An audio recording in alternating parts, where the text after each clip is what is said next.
Hello' everyone, এইফালে দেখিছেনে মানুহজনে বাঁহৰ কাম কৰি আছে। আৰু আজিও ৰ'দটো বহুত চোকা, আৰু চোকা হ'লেও যিহেতু ঠাণ্ডা দিন সোমাইছে সেইকাৰণে ভালে লাগে বাৰু। তাৰপিছত এইফালে মই গৈছোঁ মুনুক আনিবলৈ বুলি, কাৰণ মুনু চিঞৰি আছে। আৰু চাব দেই, যেনেকুৱা মুনুক মাতে তেনেকৈ মাত দিয়ে। আৰু শুনিলেনে, মুনু মাতাৰ লগে লগে মাত দিয়ে। আৰু চব ক'ত সোমাই আছে এয়াই মই চাবলৈ আহিলোঁ, কাৰণ অকণমান জ্বৰত লাগি আছিলে হাবিৰ মাজত সোমাই। আৰু চিঞৰি থকা শুনি মই সোনকালে আহি গৈছোঁ নিবলৈ বুলি। আৰু এয়াই এইফালে পানীও দিলোঁ। তাৰপিছত এইফালে গধূলিও হ'বলৈ হ'ল, আৰু গধূলি সময়ত এবাৰ গাখীৰ চাহ খালে খুব ভাল লাগে মনটো।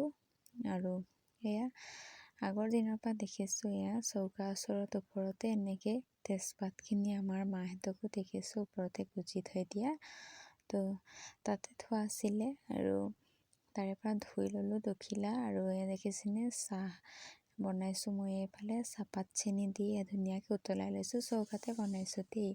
আৰু সেইফালে হৈ গ'ল, আৰু ধুনীয়াকৈ বাকি ল'লোঁ। আৰু এয়া চাহৰ লগত আছিলে এয়া পপ।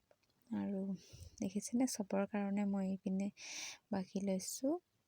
আৰু এয়া তাৰপিছত মই মানুহজনলৈ বুলি লৈ আনিছোঁ, কাৰণ এইপিনে বাঁহৰ কাম কৰি আছিলেতো পিছফালে গঁৰালৰ ফালে এইফালে ৰুম এটা বঢ়াম বুলি কৈছিলোঁৱে।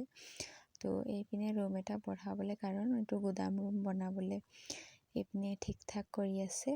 তো মানুহজনক দিলোঁ, তাৰ লগতে ময়ো খাই লৈছোঁ দেই মানুহজনৰ ওচৰতে। আৰু তো ফ্ৰেণ্ডছ, সেয়াই আজিৰ মিনি ব্লগটো কেনেকৈ লাগিলে জনাব। তো আজিলৈ আহিছোঁ, বাই।